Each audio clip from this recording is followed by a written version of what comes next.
Hello, everyone. Welcome, everyone. We're so happy to have you with us today. Thank you so much for joining. We have a great presentation for you today by Andreea Vanacker, How to Thrive in Uncertain Times. We're just going to give a couple of minutes for folks to join us, and we'll be with you in a second.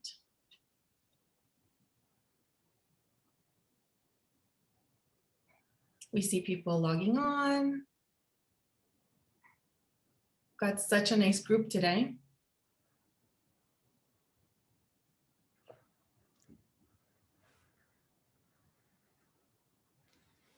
We'll start admitting in just a minute.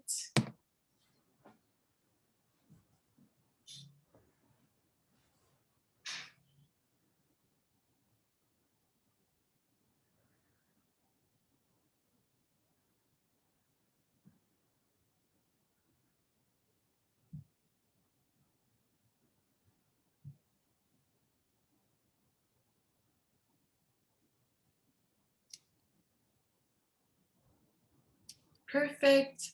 Well, thank you all for joining us today. We have attendees from all over the world, which is so amazing. We'd love to hear where you're from. If you could just put that in the chat, it would be really interesting to hear where you're all from. And we thank you so much for joining us today for our presentation. It's our first presentation from the group in Montreal. The Will Chapter in Montreal is so excited and honored to host this first event with Andreea Vanacker, who's our first guest. Andreea Vanacker is the CEO of a company called Sparks5, a company that elevates human potential within organizations through its holistic mental well-being application, leadership masterclasses and monthly deep dives. So she works with many companies globally. We are living through such unprecedented times and need to take time to take care of ourselves in order to be fully present and successful professionally and personally.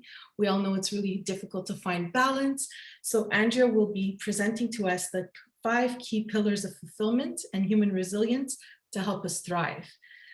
Prior to founding Sparks5, Andreea worked in various leadership roles internationally for over 15 years. She is the author of 3 books. She is a Forbes Business Council contributor and a speaker with TEC Canada and Vistage International. Andreea studied in Canada and in France and holds a PH.D. in economics. She's bilingual. She is currently writing her 4th book, which will be released later in 2021. Welcome, Andreea, and thank you so much for joining us today. Thank you, Linda. It's a pleasure to be here. So let's begin our journey.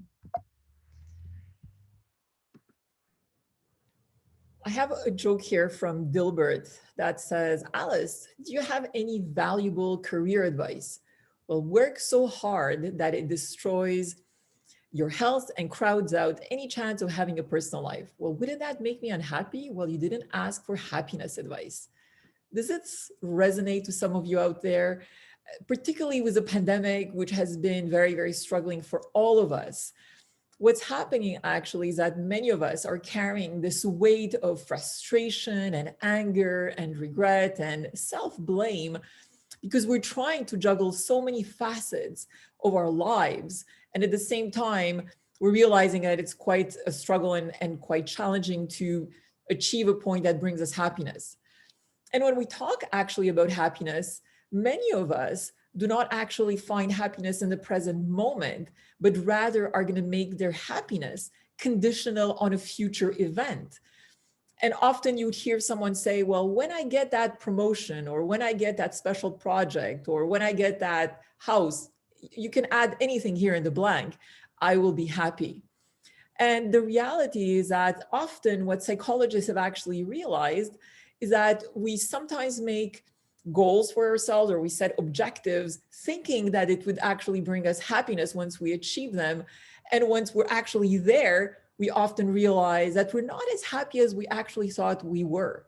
So one of the questions that has brought in a lot of research is on the question is happiness what drives success, or is success actually the key factor that fuels happiness? Well, it appears if we're looking at over 200 studies, that it's actually happiness that fuels success. So when we're basically very energetic, very happy with our lives, it brings a different type of energy in everything that we do, from our professional lives, from our relationships, and so on. We bring a different energy and vitality overall. And what's really sad is that despite also lots of beauty and lots of great things in this world, there's what I call the paradox of humanity, whereby on a global scale, we're seeing more and more employees within organizations, unfortunately, that are not as happy to go to work. Also, we're seeing more and more people taking antidepressants, and particularly in the last year, this has increased significantly. Also, there's a lot of negativity around us. And finally, marriages, and more marriages, in fact, even due to the pandemic, are ending up in divorce. So what I want to do today with you is share 5 key pillars that are essential to fueling not only well-being, but also greater resilience in all the key spheres of our lives that are known to be tremendously important to each one of us. So let's begin looking as to what are actually those key elements. And I want to bring your attention to a study that was done by Gallup in over 150 countries that was really trying to distinguish as to whether there were any specific differences, whether we may be in Tokyo or in New York or in Montreal or anywhere else in the world. Do we all have different needs and different things that actually fuel our well-being or not? And what they actually concluded is that despite our cultural differences, our age, our professional activities, and so on, we are all preoccupied with exactly the same things that make up our lives, from our work, from our relationships, our finances, our health, our purpose, and the quality of our life. All these elements combined come basically to an equation of defining our well-being. The sad thing, unfortunately, is that only 7% of the global population have been able to optimally integrate all these elements into their life. And hence, they're carrying along all the frustration that I mentioned before. So maybe take a few seconds to reflect on where you are today. If I were to ask you the question, on a scale from 1 to 10, 10 being the highest and best mark possible, how would you rate your overall well-being and happiness with your life today in all these spheres combined? So take a few seconds to reflect on that. And as you basically reflect on it, I want to share with you an insight that I came up with as a result of the research I've been doing, and that is also tied to what I'll be sharing with you today. And it's also based on one of my latest book, which is called Vitality. And if we're looking at the scores that individuals give themselves to that specific question, if your answer is 9 or 10, you're likely living a very fulfilling and happy life where your heart is filled with love and it's all about gratitude and seeing life as a gift. And what you often ask yourself is, how can I give more to others? How can I give more to this world? And particularly those in need. If your answer was a 7 or 8 on 10, you're maybe embracing life with a bit of an indifference. And depending on how things evolve, you can either go on one side of the scale or the other. And this means that there's certain elements in your life that may be bringing some confusion, some indecision, and that you're possibly pondering as to what maybe career choices or relationship choices you may need to make in the future to progress to a higher level. And finally, we have the individuals that are giving themselves a score of about 6 or below. And what we've seen is that those individuals actually look at life with a lot of criticism, unfortunately. There's a lot of fear. They're looking at life as a struggle. There's not a lot of gratitude in their heart. And it's all about them. How can I get more to actually allow myself to be happy or progress in whatever sphere of my life I want to progress forward in? So think about this, because what I want to do, no matter where you are today, my objective during the next hour is really to share with you key tips that can allow you to build your resilience and your happiness and skew you basically to the highest possible score on this scale. So let's look as to what are the 5 key pillars of well-being that we'll be covering today. We'll be talking about purpose or your life vision, career and prosperity, relationships, health, and quality of life. And I want to begin with pillar number 1, which is about purpose. And when we talk about purpose, it's all about looking at it from the dimension of how much happiness does a specific activity bring us and how long does it actually last. So if we take something that really brings us pleasure and we're always seeking the next pleasure, the level of happiness we're going to be feeling is not necessarily going to be very high, nor is it going to be very enduring on the scale. On the opposite spectrum, if we're pursuing something that we're very passionate and engaged about, it's going to be increasing our happiness, and that happiness is going to last longer. However, what we should all aspire to achieve is a happiness that can actually be generated through pursuing our purpose. And that brings the highest level of happiness, and it's the one that is actually the most enduring based on tremendous studies out there. And what I want to do is give you some tips on how you can actually find your purpose if you're still struggling with identifying what is relevant and what is the meaning of life for you. And at the end of the day, just to keep it simple, it's really about identifying what you truly love to do and that ultimately helps others in the process. The Japanese have the word ikigai, that basically is the reason for living, or in French, la raison d'être. And as you can see, there's multiple elements that come into play, but truly it's really about your passions, what you truly love to do, where you're leveraging your strengths, and you're contributing to society in such a beautiful way. That's what purpose is all about. And when your life purpose is clear, you're going to be looking like this baby who's super happy. You're going to be getting up in the morning, so enthusiastic to basically discover new things, engage in new ways. And on the opposite spectrum, if your life is not necessarily as clear, you're going to be asking yourself so many questions. And at the end of the day, you'll come to realize that it's only once you actually have a very clear life purpose that it will help guide every single decision that you make, from your career to your relationships to basically how you even spend your free time. So that's really the essential point, I would say, of beginning to thrive and fuel greater resilience in your life. And finding your life purpose is also tied to your specific values. We all value certain things. And it's all about our why. Why are we doing something? Is it because we're aspiring to have greater creativity? Is it because integrity is an important factor that we value as part of our life? So think about the values that are important for you to fuel where you want to go in terms of your life purpose. Also, begin reflecting on what are the key human needs that are really important for you. When you're looking at the list of these 9 key human needs that we all have, typically what research has shown that we all have about 3 main human needs that we're always aspiring to achieve. One of them could be security. In other words, some individuals may be looking to always attain a certain level of stability through everything that they do. Others may be seeking adventure and new experiences. Other individuals may be focused more on freedom, and it's all about controlling the specific choices that they make.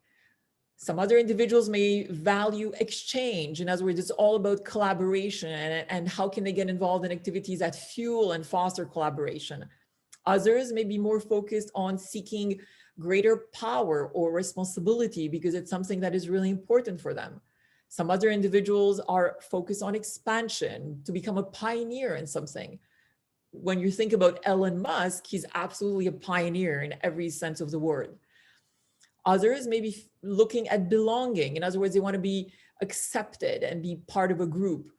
And some other individuals may look at being part of a community and get engaged in specific social activities that are fueled by building stronger relationships And finally, other individuals could be looking at meeting a need of expression. You'll see this often in artists or writers.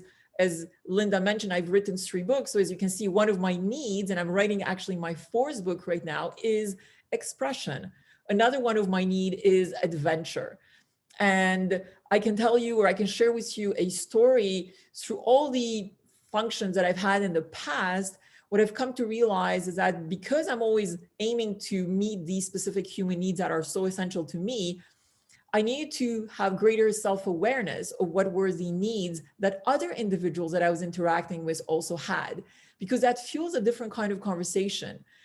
As a leader, for example, I've always been very enthusiastic about embracing new projects, doing things differently. And it's always about not sticking to the status quo. Actually, it's going beyond the status quo and evolving and creating new things. And that fueled my excitement every single day at work because of my sense of adventure. However, certain team members that were really focused on a need of security, imagine what this did for them.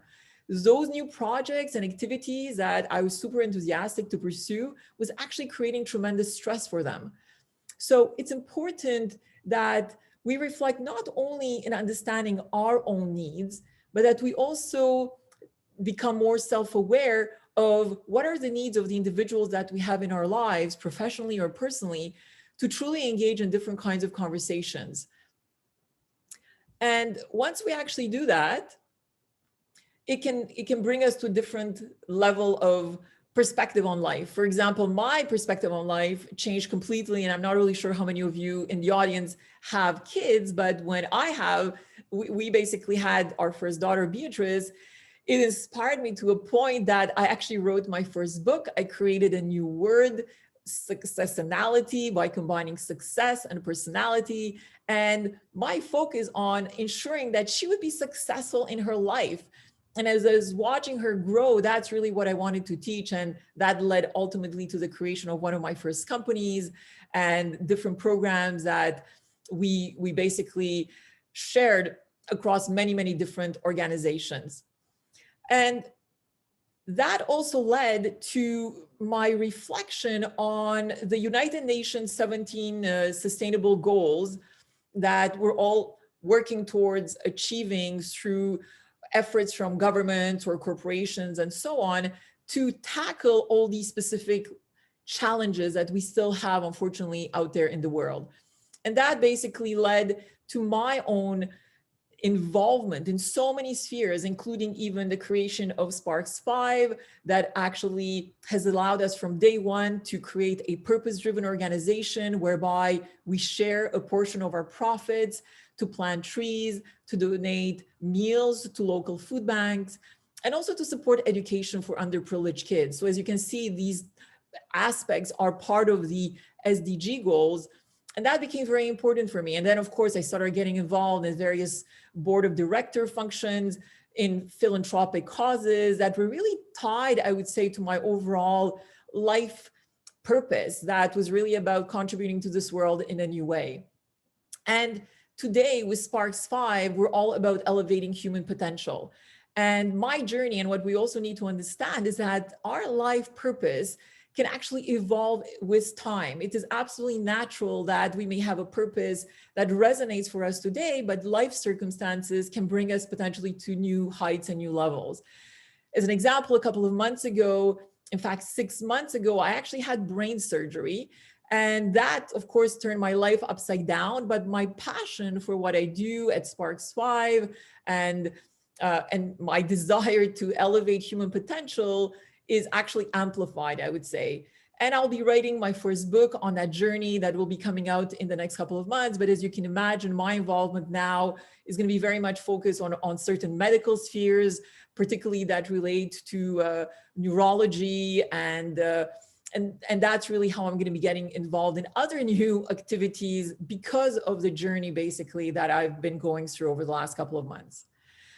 So to guide you on this specific reflection on your own life purpose beyond the elements that I've just shared, some of the items you can begin reflecting on is possibly you may pursue activities that may resonate in any one of these spheres. One could be about encouraging exploration. In other words, your activities are tied to something that fuels creativity and curiosity in others. You could also be focused on enabling potential, such as fueling education, growth, and transformation. This is exactly the sphere that ties to my own specific life purpose and what we do at Sparks 5. Your focus could potentially be also on reducing friction. In other words, it's all about the focus on relief, control, and freedom. Often we see lawyers very much embracing this specific life vision as a result of the professional choices that they've chosen to pursue. Others may be about amplifying happiness. In other words, it's all about doing things that spread joy, inclusion, and instill pride. And finally, you could be focusing on fostering prosperity. In other words, it's all about enhancing that sense of security and support and nourishment. Often we see this for individuals that could be focused on the financial sector, for example. So reflect on where you are today and define your life vision, because it would really have a huge impact on how you're going to be making future choices in your life. So now that we've covered pillar number 1, let's talk about pillar number 2, which ties to career and prosperity. So if you do a quick calculation, we'll each be spending about 10 years of our life at work. And I know that may seem quite incredible, but what is important is that we make those 10 years as enjoyable and as fun as possible by leveraging our strengths. Because when we do that, actually our risk of being diagnosed with depression or basically being burned out at work decreases significantly. So ensure that whatever choice you make professionally, you're always leveraging your strengths every single day. And when you do that, your chance of being disengaged and demotivated at work decreases tremendously. But once you've actually identified your strengths, it's all about reflecting on what standards do you want to embrace and what do you really want to do? Do you want to do something where you're considered good? Do you want to do something that you're considered excellent at or outstanding? We all set our own standards every single day through everything that we do. So I encourage you to reflect on that and make the appropriate choices accordingly. And when you're leveraging your strengths, you're able actually to open the door to flow, which fuels motivation, learning, and well-being. There's tremendous research on flow that originally was basically analyzed by psychologists in athletes. And they were wondering what is happening in the minds and the bodies of these athletes that is allowing them to achieve these world records. And through many years of analysis, what they've concluded is that they were actually in states of flow. And decades of research later, what psychologists have actually tried to do is now fuel flow within organizations. And McKinsey, in fact, did a 10-year study where they were looking as to what would happen if people within organizations would spend about 15 to 20% of their time in a state of flow. What they concluded is that would actually double productivity. So imagine this would mean that within 1 hour, you can actually do what normally it would take 5 hours to do. And to open the door to flow, what we need to understand is that one of the key elements is about embracing challenges that are equal to the skills that we have. Because if we pursue a challenge that is too high in comparison to the skill set that we have, we're going to be in a state of anxiety and frustration. Similarly, if the challenge that we have is too low in comparison to the skills that we have, we're going to be finding ourselves in a state of boredom. So we're actually going to be, as you can see, moving from point A to point B. As we're engaging in a specific activity, we're actually going to be elevating our skill level. But if we do continue the same challenge day in and day out, we'll fall into a state of boredom. So naturally, in order to avoid that and to ensure that we remain in that state of flow, we need to elevate the challenges on a continuous basis. This is part of our own growth and evolution through everything that we do. So think about that, not only as it relates maybe to your own life professionally, but maybe also for team members that may be collaborating with you on a regular basis. Because sometimes when we do see problems with performance, they're not necessarily tied to maybe a bad attitude. Sometimes it's really because the challenge and the skill ratio are not optimized.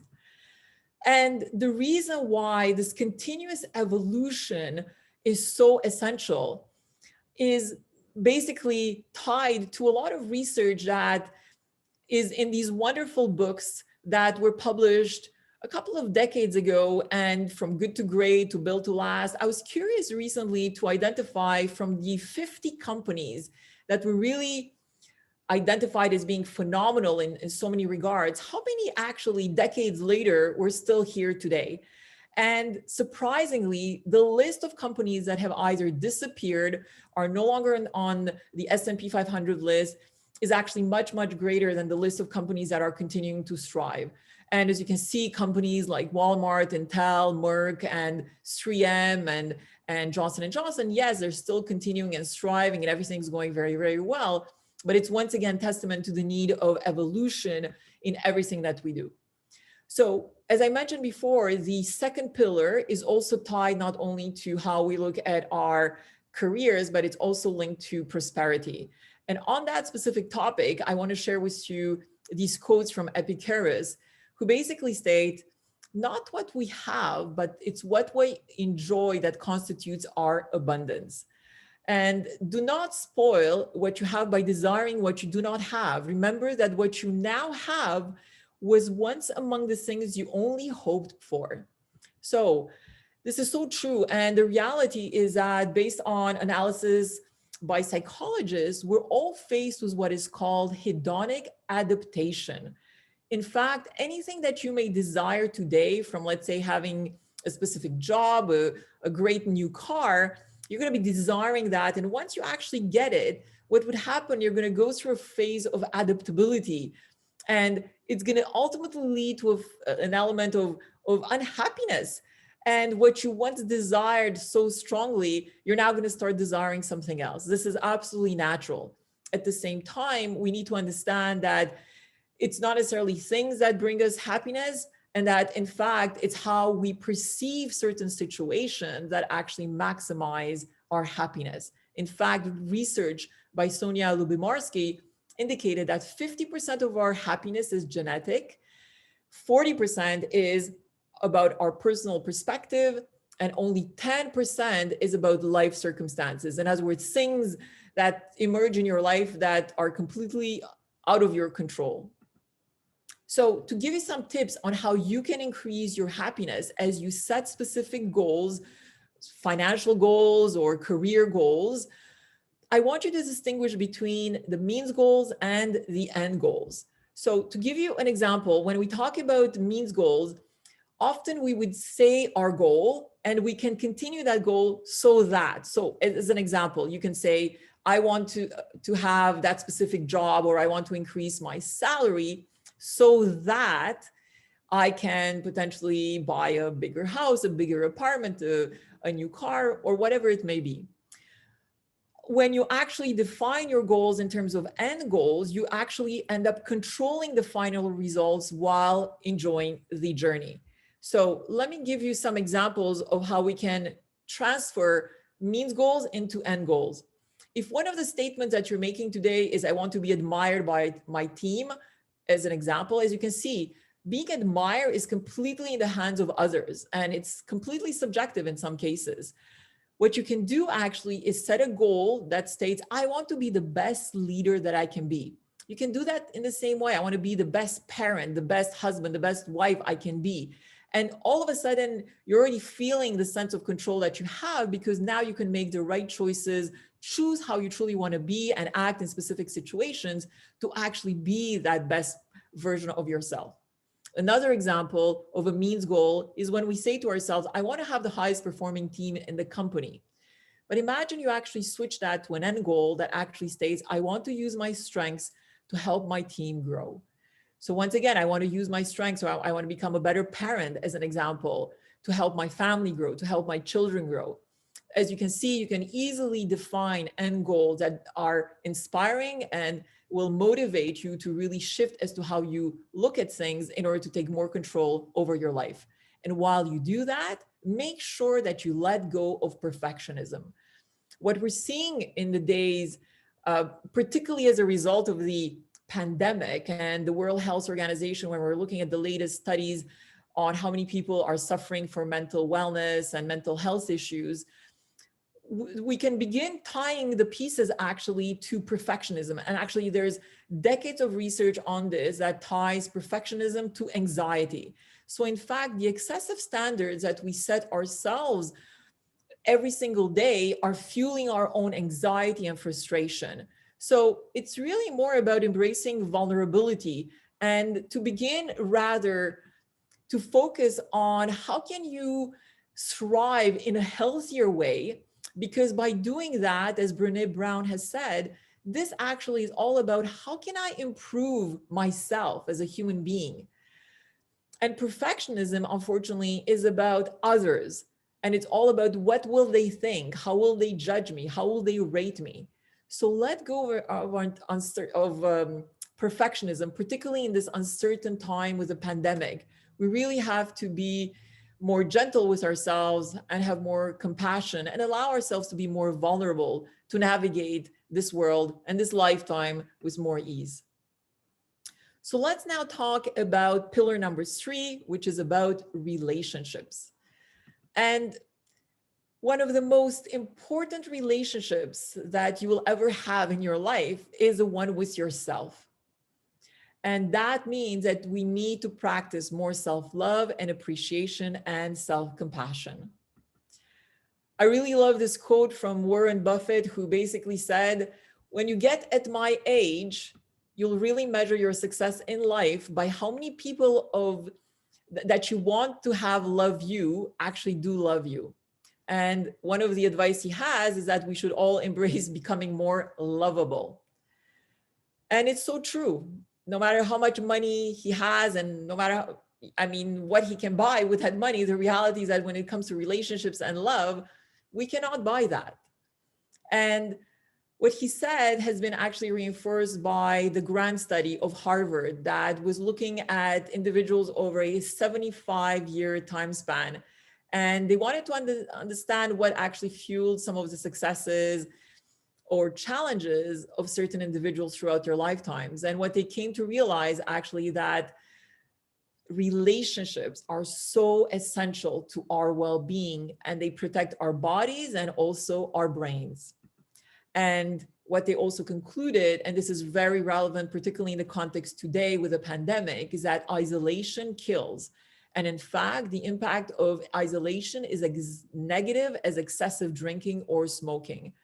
So I know it's been a rough couple of months for everyone out there globally, but I encourage you, if you feel isolated, to make sure that you connect with people in new ways, particularly with the nicer weather now that we have here in Canada. It's important that you maybe begin meeting people outside more regularly or have a phone call with someone that can really allow you to connect in new ways and not continue the isolation that we've all experienced, because it's so hard on our mental health. Also, the grand study concluded that people that were their happiest in their relationships when they were in their midlife were actually the ones that outlived everyone else, and they were in optimal health actually around their 80s. And when we talk about relationships and how can we actually fuel greater relationships, we need to take into account the element of emotion. And as Maya Angelou said, people will forget what you said, but they will never forget how you made them feel. And that is so important. At the end of the day, the way our brains work is that they're like Velcro to negativity and Teflon for positivity. In other words, when bad things happen to us, they just stick to us so badly. And when positive things emerge in our life, it just slips away very, very easily and very fast, unfortunately. And what we need to look at often through the communications that we have with others, personally or professionally, is what is the ratio of praise to criticism that we have with the people that we work with or that we live with. And there's research on this actually, which concluded that for every criticism that we make to a specific person, in order to maintain that relationship, you need to add 5 praises, 5 positive things to maintain and fuel the positive growth of that relationship. They did research on this and they brought in couples and they were counting the praise to criticism ratio, and they were able actually to predict divorce ratios depending on this specific ratio. Furthermore, they brought this study into the boardroom and they were looking at the conversation that was emerging between leaders. And once again, the same thing happened when you had leaders or executives of a corporation that had more criticism around a meeting. Their relationship ultimately just destroyed, and they were not necessarily as effective in reaching specific goals and objectives for the entire organization. So reflect on this next time you have a conversation with someone. And also, we need to understand that when we are engaged in a communication whereby we feel criticized or rejected, it actually activates cortisol in our body. And what happens is that this cortisol effect can last for 26 hours or more. On the opposite spectrum, when we actually have positive conversations with people, it activates oxytocin. And unfortunately, the results on our bodies are not as long lasting. So keep this in mind as you're engaging in conversations with people, and also choose the right people that you want to surround yourselves every single day, because emotions are contagious.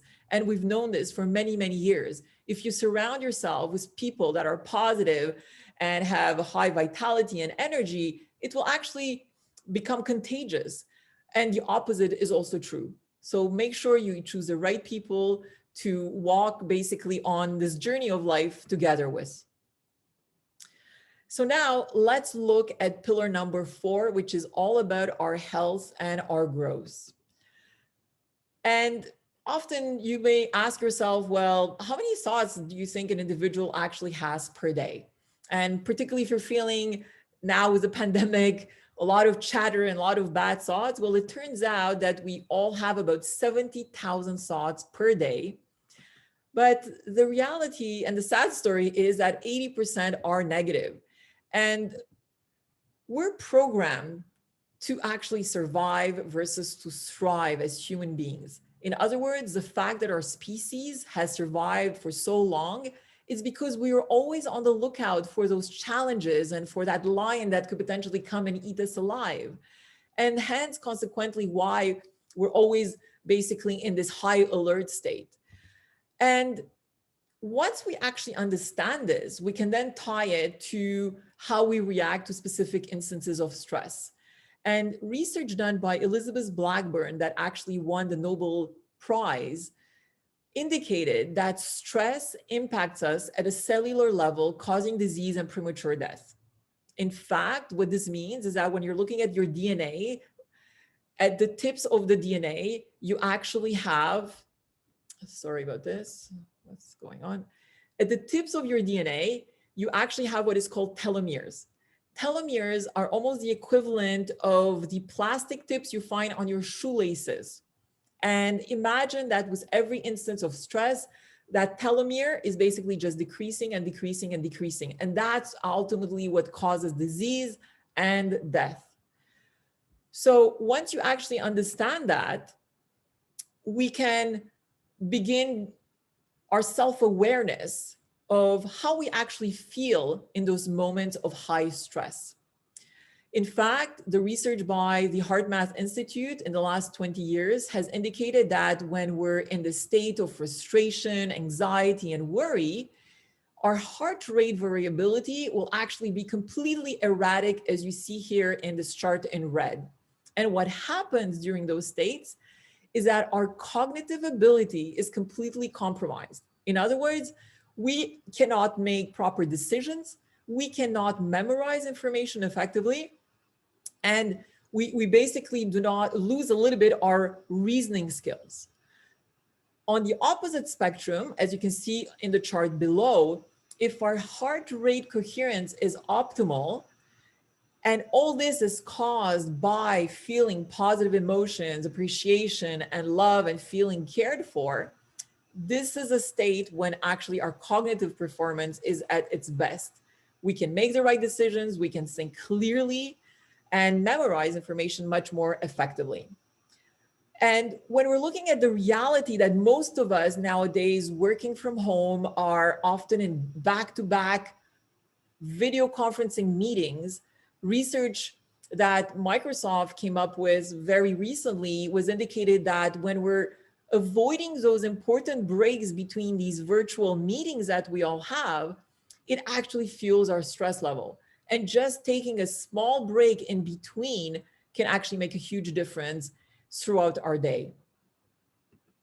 And when we're also looking at stress in the context particularly of a team that you may be managing, once employees feel stress or fear, what happens is that their rational brain basically just decreases phenomenally. Their creativity decreases, their ability to have complex thoughts decreases, and also they're not able to find long-term solutions. So if you're managing a team and you're sensing that their stress level is very, very high, their anxiety level is very high, you need to take care of the stress, whether it's for yourself or for your team members, before you can actually find optimal solutions that allow you to think clearly moving forward. And I'm going to give you some tips on how to optimally manage stress. But before I do that, I want to make a distinguishing factor between two types of stress actually that we see out there. One of them is what we call acute stress or chronic stress or even rumination. Rumination ties to a situation that maybe emerged in the morning, for example, a bad conversation that you had with someone that really created a lot of frustration and anxiety for you.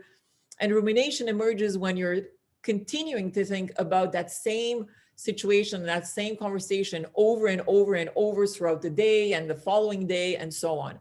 This is called rumination, and this is absolutely horrible for us. It's actually even been tied to heart disease.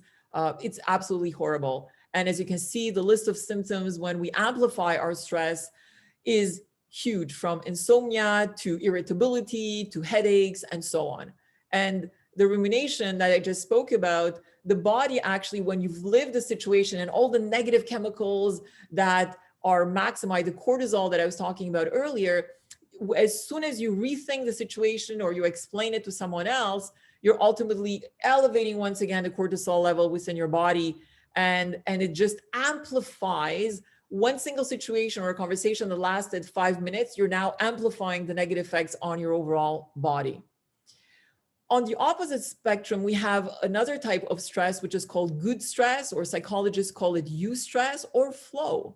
And it actually has none of the symptoms that you actually saw in the previous slide. This is where you feel a sense of excitement as if you're doing something for the first time. You're not feeling any threat or fear, and you're feeling actually alive and excited about life. This is what flow feels like. And what's great is that we actually all have an ability to move from bad stress to good stress by simply applying 3 rules. One is to look at this challenge that you have in front of you and begin exploring the potential benefits of any situation. Second, it's about reflecting on how you can more optimally leverage your strengths to actually deal with the challenge that you have in front of you. And finally, it's about embracing a positive mindset. Some other tips to actually shift from stress to flow is about priming your brain. And one simple exercise that you can do is about the earlobe massage. It's very, very simple. It's been proven to be very, very effective to actually reduce stress. You can also have some mindful movement exercises, just simply pivoting yourself like this as an example as you're standing up. That's also been proven to actually reduce your stress level. You can also have 5 minutes of gratitude, and I'm sure you can all find something that you're grateful for, whether it's your family, your friends, your job that you maybe love, the house, anything basically that you have in your life that brings a smile to your face. If you can actually take a stressful situation and say, okay, I'm going to stop thinking about the situation now and have a 5-minute session on gratitude, it completely shifts your emotional, I would say, well-being. And finally, another exercise you can actually apply is what is called the box breathing. This is a technique that is used by the Navy SEALs that undergo some of the most strenuous military exercises or activities, as you can imagine. And what they often do is apply the box breathing. So imagine you have a box in front of you, and basically what you do, you choose how long you want to count for your breath. So let's say we choose 3. So you do 1, 2, 3, you inhale, you stop, you exhale, 1, 2, 3, and then you stop, 1, 2, 3, and then again, you exhale, 1, 2, 3, you stop for 1, 2, 3, and so on. So you do this exercise for 5 minutes. It's been proven to be tremendously effective. And keep in mind that how you actually perceive stress has a huge influence on your overall health. In fact, a research indicated that individuals who perceived that stress affected them negatively and also reported a large amount of stress had actually 43% greater risk of premature death. So when you look at these numbers, I encourage you, no matter how bad the situation may appear, to practice some of the exercises that I've just shared, because as you can see, the effects on your health, on your DNA at the cellular level, as I mentioned before, can be huge. So now that we've spoken about your mental health and managing more effectively health, let's talk now about your physical health and how you're actually choosing to take care of your body. And are you taking care of your body as if it was an old Volkswagen or as if it was a Maserati? Would you be choosing to put ordinary fuel in this Maserati? Possibly not. Maybe yes, in the old Volkswagen. So once again, everything that you choose to drink or to eat has an impact on your energy and on your overall well-being. Very simple things that could appear very innocent could be very high in calorie. And we need to really become more self-aware of what we're eating. That little small dessert tart could be replaced with so many other fresh fruit, or as you can see, a small nugget could be replaced with a nice bowl of soup, or a small piece of baklava could be replaced with so many other wonderful things. So please reflect on the healthy choices that you can make every single day, because that is a fuel that will give you the energy to have the mental focus and the energy to live life in a completely different way. And remain alert of research and studies that are out there, because often there's products that we can buy in the stores or that we can get into in restaurants that are actually very harmful for our life, like processed meat, for example, that has been correlated with colon cancer. So we all need to pay more attention into what we eat and what we drink every single day.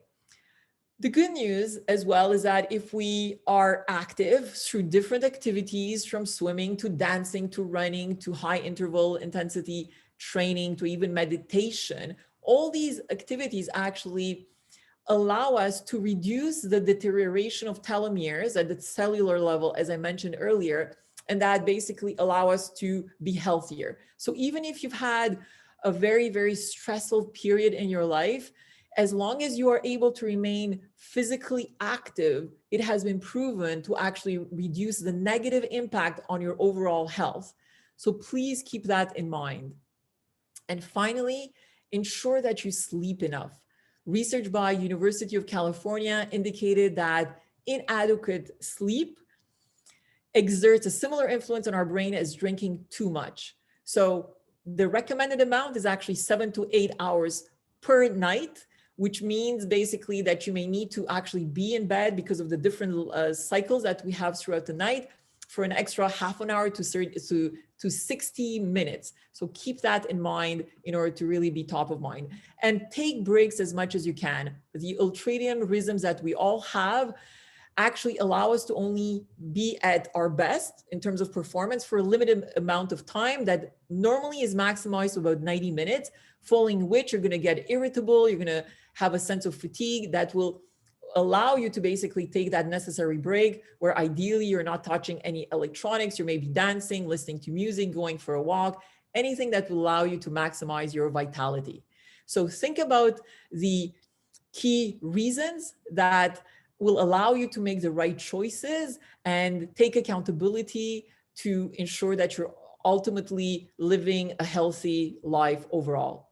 And finally, quickly, I'll be covering pillar number 5, which is about quality of life. And as Bernard Shaw said, we don't stop playing because we grow old. We grow old because we stop playing. So no matter how old we are, it's important that we continue laughing. When we're looking at the ratio of laughter of kids that can laugh up to 300 times a day versus adults that only laugh about 17 times a day, we need to bring more laughter. And we can actually build a fun journal, track the things that make us laugh, and make sure that we do those repeatedly more often.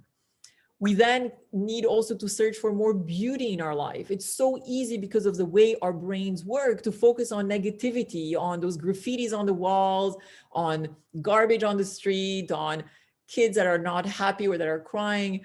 And you could choose to actually focus your attention on all the beautiful things around you. And this is actually based on research where they split individuals in 2 groups, and the individuals that were searching for beauty versus the ones that were searching for sad and ugly things, imagine who's actually the happiest at the end of 1 week. It's the ones that were always searching for beauty and for the beautiful things in our lives. And I do this on a regular basis. I love to take pictures of flowers. I love also to take pictures of sunsets and sunrises.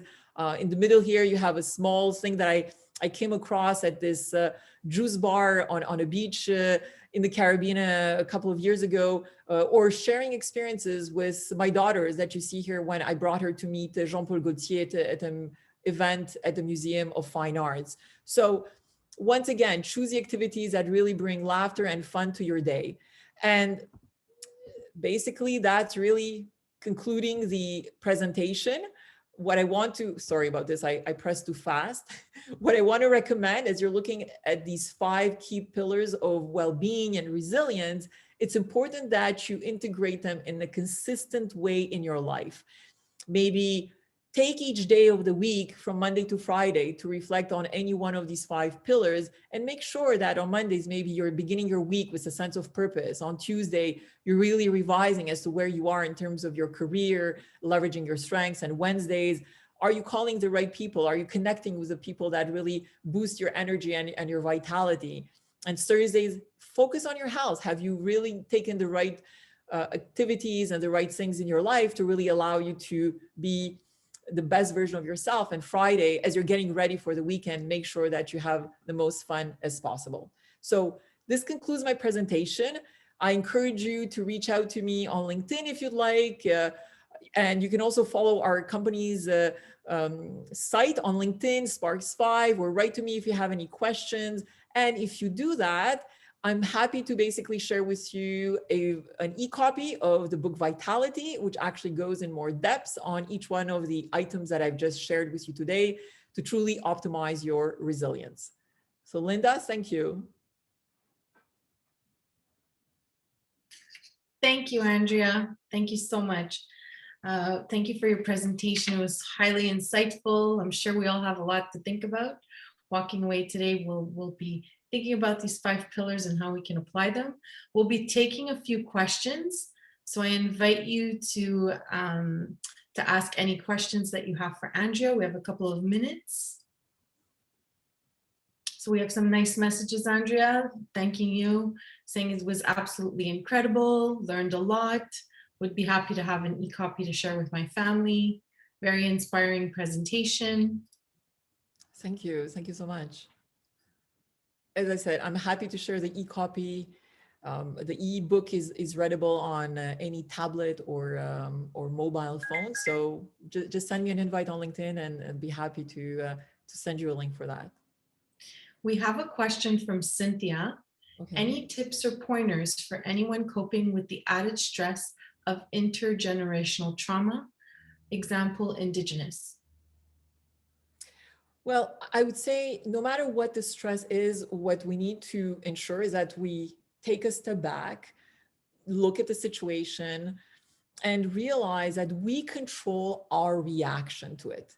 We may not control life situations, but we can control how we react to specific life challenges that emerge. And if you apply some of the tips that I've shared earlier, I hope it will allow you to overcome some of the stresses that you're facing linked to intergenerational and Indigenous issues. So I hope that answers your question. Do we have any other questions? I have a couple more comments. Excellent presentation. Thank you so much. Very informative, very useful, very enjoyable. So I don't think we have any other questions. Well, I'd like to thank you all for joining us today. It was our first event for Will Montreal, and we are super excited. It's such an amazing topic. I think it's so needed in especially today's climate with COVID. We see some positive signs, but we still have a little way to go. So these are great tips to incorporate not only now, but going forward. We'd like to announce to you some upcoming events for Will National, so on a national level. On June 2nd, we're super excited about our Diversity and Inclusion Leadership Forum. It's a full day of amazing speakers. We invite you to go on the Will website and register. We have some amazing speakers and panels lined up for that day. On June 10th, Will and CGI will be presenting Cooking for a Cause by the Victoria Chapter. And on June 22nd, we have a career development entrepreneurship presentation, again by the Victoria Chapter. So we invite you to check those out and attend. Thank you all so much for taking time out of your day, and we hope you'll join us for our future events. So take good care and have a great afternoon. Thank you, Andrea. Thank you so much. Linda. If you want to connect with Andrea, we invite you to check her out on LinkedIn and invite her to connect. And check out her books. They're amazing. I bought one, and it's the Vitality one, and it was a great, great book. Thank you. Thank you so much. Take care.